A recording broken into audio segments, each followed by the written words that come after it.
What is up, Packers fans, and welcome back to the Daily Draft, brought to you by Badger State Brewing in beautiful Green Bay, Wisconsin. Today, our big-time draft recap. You got my day 3 recap yesterday, and joining me is my CBS brethren, Mike Renner. Mike, how are you, man? I'm doing great. Thanks for having me out, Ross. So, I know who you are. I would bet a decent percentage of the folks here at Packer Report and at the Pack a Day Podcast YouTube channel know who you are. But for those who don't, who is Mike Renner? I'm an NFL draft analyst over for CBS. I used to be the draft analyst for PFF.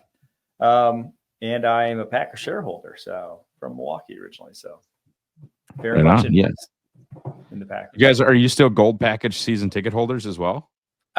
Yeah. My family has full season tickets though now. So we have the full package and the full season. So Is it the green package? I'm not sure. But we get all 8 home games a year, sometimes 9, obviously. But yeah. So I didn't make it back for a game this past year. I had too much work, but hopefully this next fall I'll be back.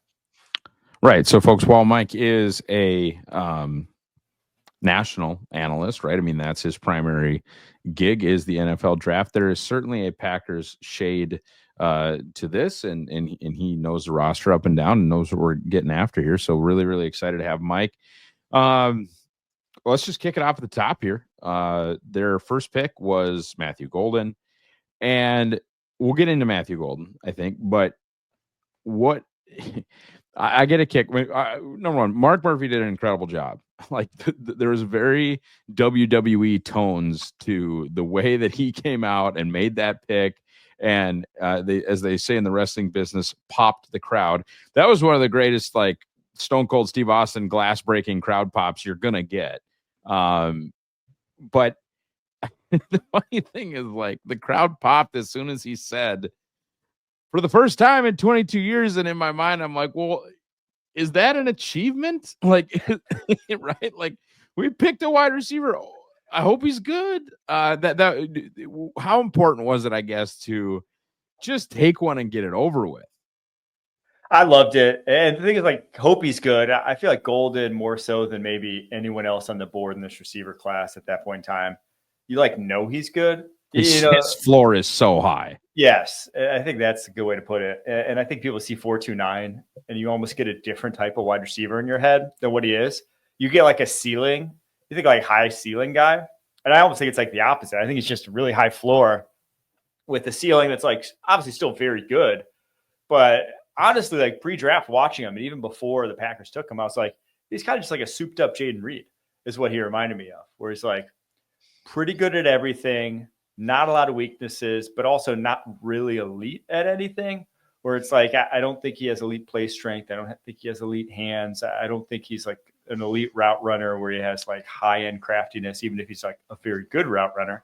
So, put all that together, and that's why I say he's a really high floor guy, but also there's no real traits that get me saying, oh man, we just got, the Justin Jefferson that you think, that you might hope you unlock with that mid-early 20s pick that Justin Jefferson went at. Yeah, and that's was my big deal. And I ranked him in the 40s, but that's not really the point. I sometimes I wish, and I can't because, right, you got to make a Reef happy and contribute to his consensus big board. And you have to, friends of fans speak, and they use my big board for people to draft off of and whatever. So you have to, I have a, 1 to 300 big board. And I almost would rather just publicly reveal or publicly let my horizontal board out. Because like I gave 13 total players a round 1 this year. That's it. Golden, I gave a round 2. So on a horizontal board, he would have just been one of the guys that I think he's going to be really good. And because I ranked him 48th, people were like, you're a hater. You think he sucks or whatever.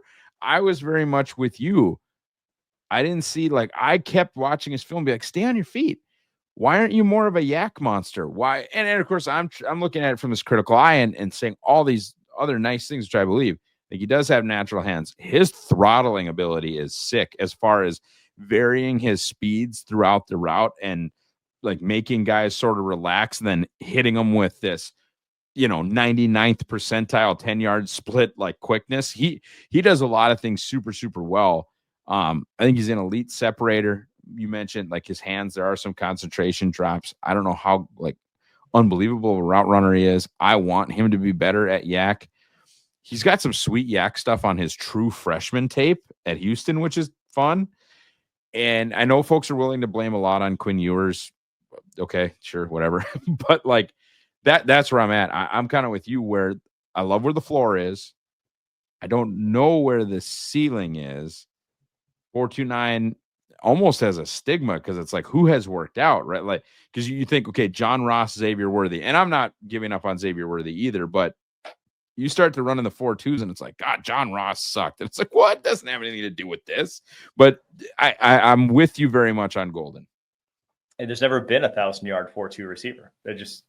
No one's ever done it. So right.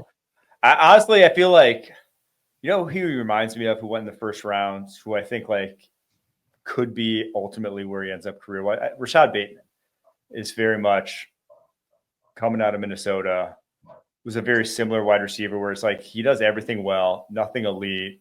Rashad Bateman's been a guy. And Rashad Bateman got paid on a second contract. So, for a team that has whiffed on a lot of first rounders, this is not a whiff. This one's a hit. I would be floored if this one's a whiff. It's just, how big a swing did you want to take?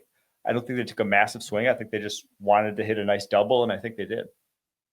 Yeah, I think a lot of folks are like, oh, they got their WR1, which that entire discussion just makes me want to. But I do get the right, like this is this is a double in the gap. Like I think no matter what, this is a double in the gap, and that's I don't know. That's where I'm at with the whole thing. I think we're pretty much in agreement on Golden. Let me ask you this one, Art. I didn't make it, but the Green Bay Draft Guide, powered by Packer Report. I don't even know why I'm like, no one's going to buy it anymore, so I can stop. But the Green Bay Draft Guide, our comp was Santonio Holmes. That's where Jacob Morley got. What do you think of the Santonio Holmes comp? I think that's what I put on for Bleacher Report on the broadcast. Nice. So, yeah. So Does Mike Renner buy the guide? That's the question. No, I unfortunately don't. I too deep in the weeds in my own stuff here. Gotcha. Day 2, I did not love. What were your thoughts on day 2 before we get into the players specifically? Like, how did you kind of appreciate or not appreciate how they approached that? It was just decidedly unpackersy, right? It was they went against type, is how twice I describe it. Yeah, on both. In that, they usually don't draft. I can't remember last time they drafted a gadget receiver or a guy who's like pure project, right? And I think that's maybe the best way to describe it. It's like a guy who's in that mold of just. Usually they like guys who are like playing football well already at receiver is kind of what they go for. Duty was so defensive. He's like, oh, he's an outside wide receiver. And I'm like, yeah, okay, Brian. I think he can make an impact, I think he's Cordero Patterson is his impact, whether it's he's returning kicks maybe, or running on the backfield or taking jet sweeps or taking screens. But he's, it's a better third round pick than Tyron Hopper. But it's kind of like, it just felt like it was early, right? It felt like early for a guy in that mold. I love Anthony Belton though. Belton to me was their best pick on day 2. He would not surprise me if that guy's a long-term starting either guard or tackle in the league. Okay, explain that one to me, because I had some issues with. I mean, he's 24. He's going to be 24. If he sticks at tackle, he's the first big tackle they've taken since they won Super Bowl 31. Literally, they don't. Derek Sherrod at 320 pounds is the biggest tackle.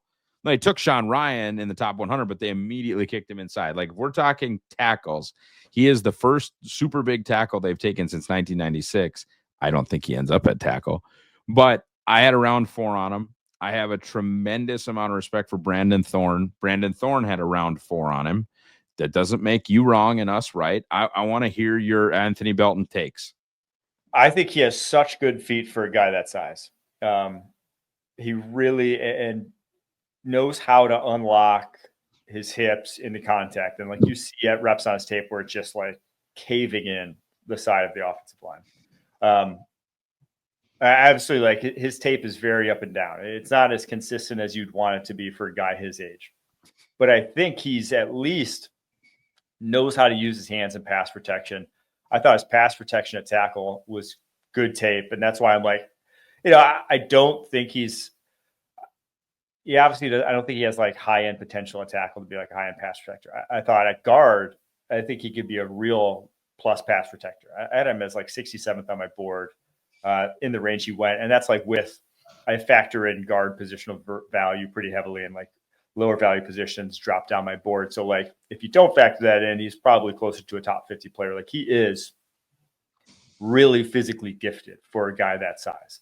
And he's weighted at 332, but was at the Senior Bowl at 345. And to me, that's probably more indicative of where he plays at. And just like with the way how easily he manipulated, like was able to move guys, he feels a little bigger than 330. So really powerful, coordinated. We'll see. I'm not like home run pick. He's going to for sure be a starter. I don't feel that confident about him, obviously, but I think he has really intriguing traits that they just haven't ever coveted. And when you're that good at offensive line development as the Packers are, and you're taking a guy with this level of physical tools is unique. And I'm just excited to see how, he develops over the years. Yeah. And that's honestly, we'll get to kind of our thoughts on the class as a whole, but that's where I'm at with a lot of these picks. It's like, I wouldn't have done, same exact thing with Savion. I wouldn't have done that. Yeah. But at the same time, it's exciting. It's interesting to give Matt LaFleur a 6'4", 223-pound Tyler Ervin. Like, okay, here you go. Right. So that's interesting. Anything else you want to say on the Savion pick? I don't foresee it working out at like X receiver. Somebody, I think it was maybe Justice, tweeted out like, there's your Christian Watson replacement. And maybe they don't re-sign Watson. Maybe they don't, but no, those two don't play football like each other. What are your thoughts other than kind of what we've already discussed on the Savion Williams pick? Yeah. I think it was very much like a trust your coaching staff draft, right? They're like, hey, we're going to have to develop Belton. We're going to have to develop Williams. We're going to have to, and I think Colin Oliver is going to move to off-ball linebacker. And it's like, we're going to have to develop that guy too, who's never played that position. So like they took a lot of guys that they're trusting their coaching staff, but then you look at all of them and you're like, damn, those guys have some crazy physical tools, right? Those guys are impressive athletes. So, what we kill them for, what like hasn't quite worked out with the edge rushers they've taken in that mold. Well, now they're trying it at some other positions. If it doesn't work, try again. So because that was one of my takes. So we did the day 3 preview or the day 2 recap, the day 3 preview. Let me get your temperature on this take.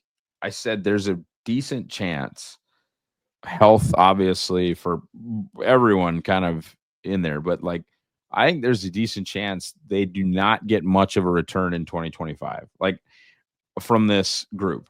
And specifically, I was talking about the 3 top 100 picks, because I think there's a world in which Savion does very little, at least on offense.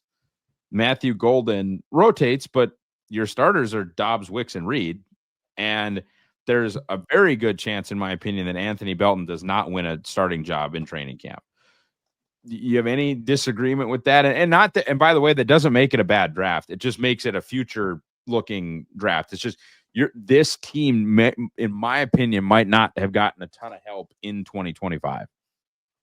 Yeah, I would push back on Golden being outside looking in this receiving core. I think he probably at least takes Dontavion Wicks' role. Fair enough. And then Romeo Dobbs, like his health, you never know. So I bet Golden factors in a little more than you're giving him credit for. But the day 2 picks, yeah, I'm with you that they may not just see the field at all. Right, and that's why I said health, right? Because like if Dobbs gets a concussion, that could be retirement. That could be a month, right? Wicks, if he doesn't stop dropping the football, he could find the bench. Reed has been hurt. They can't have Christian Watson. It's just not going to happen. So I think you're right. I think by hook or by crook, it's like, your utility infield guy in the majors. It's like he doesn't have a starting role, but he plays 150 games because at some point somebody got hurt, right? And then he played 2 months at second because the second baseman was out. I think you could see that with Matthew Golden for sure. Day 3, I guess was probably my favorite day of the draft. They made my favorite pick, which was Barron Sorrell. Sorrell was an interesting one for me. And, I've kind of explained, not to you, you don't care, but I've explained to people, like, I cover the team. So I don't get to do prospects all year long. I just don't have the time. I've got 2 kids. I've got, a million things going on. I get into prospects like when the Packers get eliminated. So Sorrell was a guy up until 3 weeks before the draft. I had 3 games watched and my set of notes. And then kind of his athletic testing came out and I started getting kind of further and further down my line of guys. And he came up in my mind of like, I have to watch this dude a little more, I think. I mean, this is a 9.3 RAS guy with 50 pressures from Texas, not from Middle Tennessee State, not from Florida Atlantic, from Texas. Like, I have to watch this dude. And man, they treated him like a star. They were playing him at 3 technique at 250 pounds. They were moving him like they treated him. I mean, Alfred Collins obviously is a dude on that defensive line, but they treated him as like, this is our number one weapon pertaining to getting to the quarterback.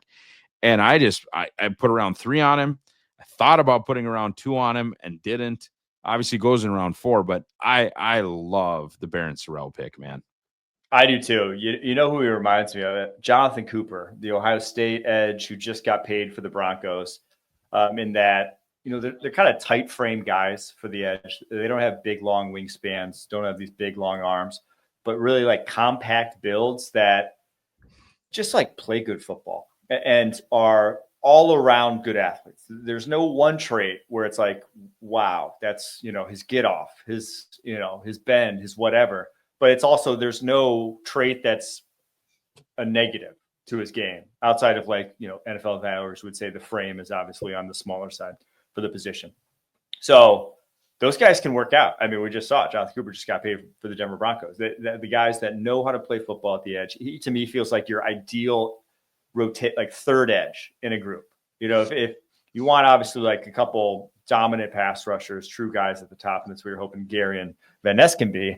But I think the guy that's spelling them, you want him to be able to handle everything, come in and do whatever is asked. I think Barron Sorrell is that kind of guy. So I love that pick. It's definitely one of my favorites the Packers have. I got a high-end comp. This one isn't mine or the draft guides. I heard a high-end comp for Sorrell, and I went, oh, hell yeah. What do you think of Jonathan Grenard? So, no, Grenard had much longer arms. I think the biggest thing is that they just don't have that at their disposal. Grenard had almost like 36-inch arms, right? Okay. So, like, you just don't have that aspect at their disposal. So they have to win in a different way. Yeah, for me, it was kind of the similar pick to like, okay, this is the Enikbare pick again, except if Enikbare were a 93rd percentile athlete. Like if Enikbare didn't have to only get by on kind of like craft and hand placement and skill and could occasionally get by on his athleticism. There are definitely plays that Sorrell gets by on his athleticism. Yes. Oh, yeah. Like I said, he's not a bad athlete by any means, but he's just not a superstar in any one position. I agree. He's just a good all-around athlete. So that pick, I think, will always kind of be considered in concert with the Colin Oliver pick. Oliver, 6'1", 240, screams off the edge. Ran an unbelievable 40-yard dash, even for a human being of this size. Like not just a crazy 40 for a DN, like a crazy 40 for a 240-pound human. I was clipping up tape last night. There is so much, and there's negatives. Like throw away, burn, and hide his tape against Kansas State in 2023. Those big Wildcat linemen found him, and it went bad. But boy, if your role could be, as you were saying, like, man, if they could get 10 to 12 snaps of base down linebacker, 10 to 12 snaps of ears pinned back, screaming pass rush, and 12 to 14 snaps of I'm your second best guy on special teams, like that's a real role for a 5th round pick. Yeah, I think he's just a football player. Unfortunately, miscast in a role that just he's not supposed to be playing, or not supposed to be playing, but like he just can't play in the NFL, right? You can't be a 6'1", 240-pound edge rusher with like a 6'4" wingspan. It just doesn't exist. You better run a 4.3 something to even come close to getting by at that. And even then, it's gonna be hard. So he's just gonna have to move off ball, or just be like, a guy who on third downs can be a roamer, because he does know how to rush the passer. Like, he has innate feel for block destruction, and you see that routinely in his game. So, and at his size, he's a pretty darn good athlete too. Ran 4.56. So I'm a big fan. I was a big fan coming into this year. Obviously, we didn't really have a year on him, only 80 snaps before he got hurt. But like, I think just you see natural talent, and more often than not, those are the guys I want to bet on at linebacker, because we've seen from the NFL's track record of like developing the guys who don't necessarily know how to play football, that it doesn't come as easily as you might think. And I think the big fear with Oliver, from a linebacker perspective, is like, well, what if they just decide to pick on him in coverage? What if he never learns to drop to depth, or never gets a feel for zone, and you're just, play actioning and bopping it over his head to a tight end 38 times a game? Like that's sort of your fear. It's almost, it's a little bit like Edgerrin Cooper, though Edgerrin Cooper is more functional in space. It's like Edgerrin Cooper cannot be constantly running towards the football. He can't blitz on every down. That's not how you call plays. But I agree, and I understand what you're saying for sure. Okay, Warren Brinson. He's not a guy that you've watched a ton of. You mentioned to me 6'5", 310. It's like, okay, well, if I'm a nose and I'm all of 6'5", I'd like you to be closer to 3.25 or 330. I mean, at 6'5", like Kenny is 314, but Kenny is short adjacent, right? Your noses, I like to be, 6'3", 325, that kind of guy. And we'll talk about some UDFA stuff here. To me, Brinson is a year away from whatever it is that you think he can be. He is very much Devontae Wyatt-esque in that he's taller, he's got a bigger frame than Wyatt, but there's not much for holding a double team. There's not much for anything other than, I am going to try and go upfield, and pass rush bag is non-existent. There are no moves. The bag is empty. So I think he's a project, but we're getting now to rounds where you do not have a complete prospect profile, or you would have been taken already. What do you think they do at nose tackle? Because they just don't have that guy, right? You think right away the UDFA turns into there, because like short yardage right now, you're trusting Nazir Stackhouse to be your guy that stops the tush push, right? Well, I mean, I think Kenny Clark is your starting one tech. Okay. And it's just like, hey, buddy, this is the deal. And now Wyatt, because of where he is, because of them picking up his option, I think they're now like, okay, you're starting and you're getting starter snap. If we're going to pick up your fifth-year option, you can't be the third defensive tackle. You're starting. We're not putting you at nose, so you're at 3 tech. Kenny, you're back to 1 tech. Now, Kenny's backup, I think, is Nazir Stackhouse. I think the backup nose is Stackhouse, and Kenny is the starting nose. And then the three tech line is, Wyatt, followed by Brooks, followed by Wooden, followed by Brinson. But I think they might try to sneak Brinson onto the practice squad, which would not be completely unheard of for a 6th-round pick, by the way. Like, that's not insane. So that's what I think. I think they're moving Clark back to 1, and Stackhouse, he may never do anything other than like Stackhouse. You talk about time to develop. There's no time. He's going to be what he is forever, and that's fine. Like, he's just Slayton. And so however long you get out of a 1.5 sack per season nose tackle is what you're going to get right now out of Nazir Stackhouse. Like, we're not going at the quarterback. We're here to take this center and this guard and keep my linebacker clean, and that's the end of it. Yeah, I do think Stackhouse, he has, I can't believe he didn't get drafted, because he can do that. Like I feel comfortable saying he can do that. And then Micah Robinson, interesting dude, 5'10" and some change, 183, which for them is like a cardinal sin. I can't believe they did it, but ran a blazing fast 4.38 40. And you know, you talk about like PFF coverage grades, stuff like that. He was good. He was good. They had good corners at Tulane. I mean, Ransaw got drafted pretty high, and then I think there was even the other outside corner. I think they might have gotten all three corners drafted, or at least if they didn't, Tulane got all three of their corners drafted / UDFA contract. I thought Robinson's tape is kind of fun. The only thing is like he's a 5th-year guy, 4 years at Furman, 1 at Tulane. I don't know that you're because you took him after true junior season. Oh, we can get 6-7 pounds of functional strength on him, and now all of a sudden he's 190. He's just going to play football at 183. He's 23, 24 years old. I thought it was funny. The Packers website has him listed as a 19-year-old, and I'm like, well, he played 5 years in college, so he's almost certainly not 19 years old. But I don't know. I'll be interested. I had, speaking of grades and stuff, I had a round 3 on Kalen King, and I had a round 5 on Kamal Haddon last year.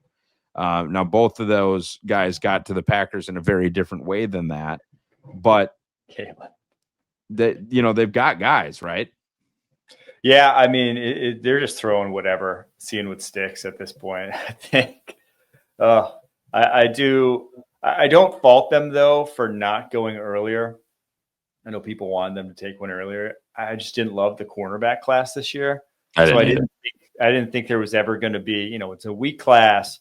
More often than not, there's never like value at that position. Not to say there's not good players, but like they're usually getting drafted higher than because there are needs around the NFL at corner still. So I thought they had enough in their group already that they didn't have to go reaching for one. And well, we'll see.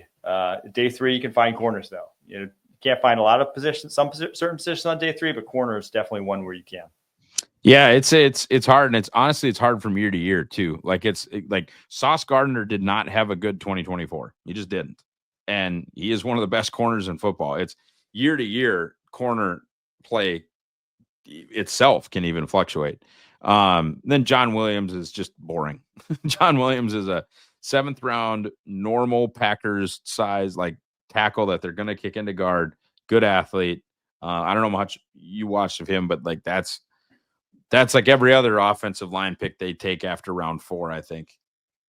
The comp for him that I had was Josh Nyman, so very much Packers type of tackle. Yeah, where he's athletic enough, long enough. I just don't see like starter traits for sure, but I think a guy who at least would not be a liability. He knows how to pass protect on tape. Like you see. I think you'd say a tackle. Like I don't think he's, kick him inside the guard.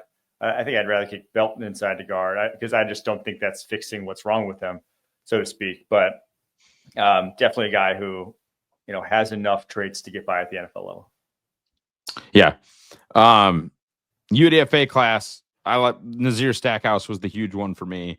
Late in that draft, I was talking about either Zeke Biggers from Georgia Tech or Nazir Stackhouse. Try and find a way to use one of your last couple picks on one of those two guys. Biggers, I think, got drafted by the Dolphins, and then it looks like Stackhouse had a nice UDFA deal from Green Bay, like immediately.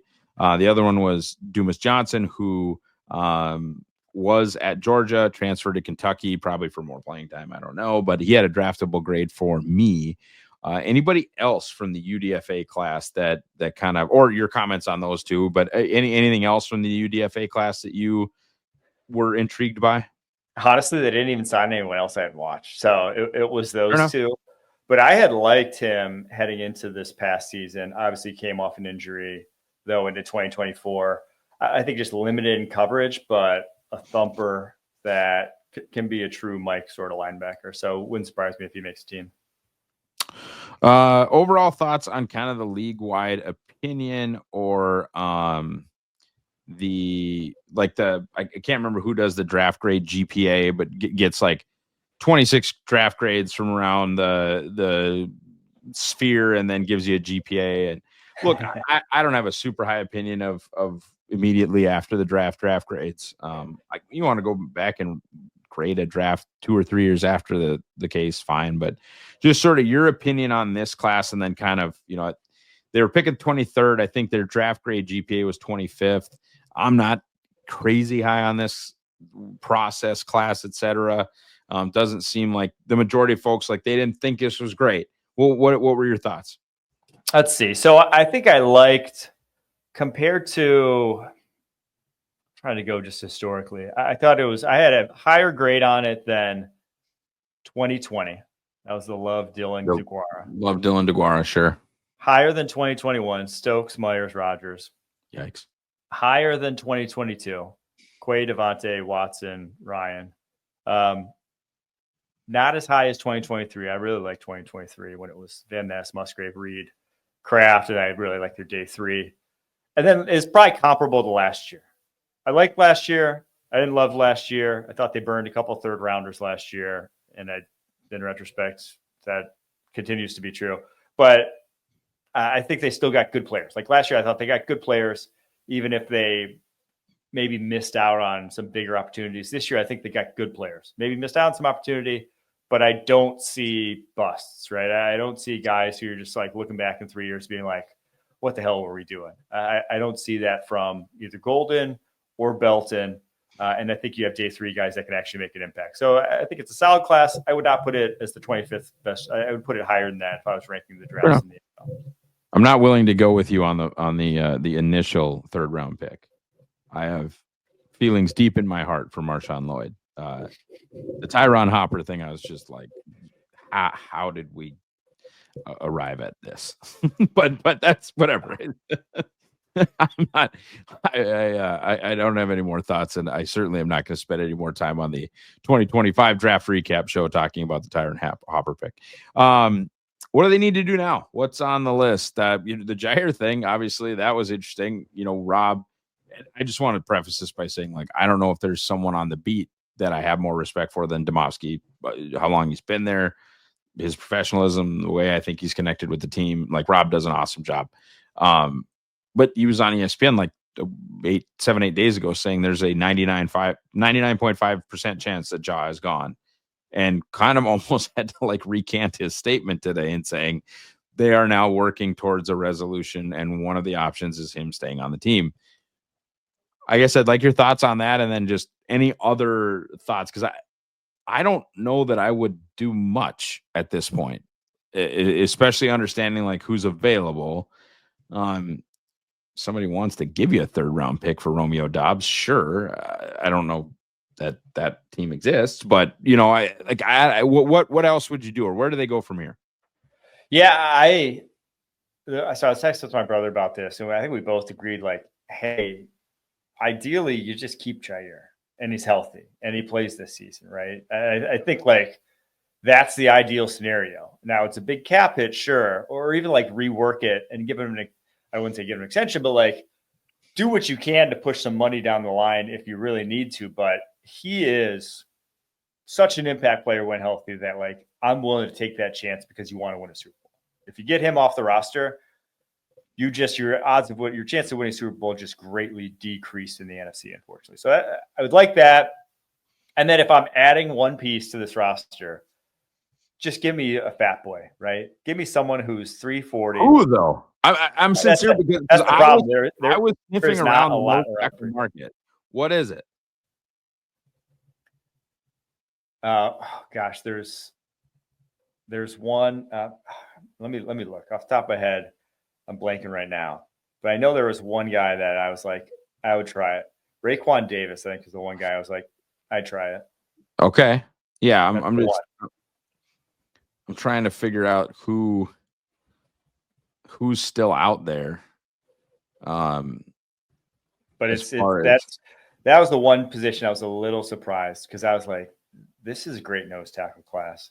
It really is. Now, I think by pick 87 or by the Savion Williams pick, it kind of had been taken advantage of. I like CJ West. I get why they don't. I get why that's not like their thing. Yes.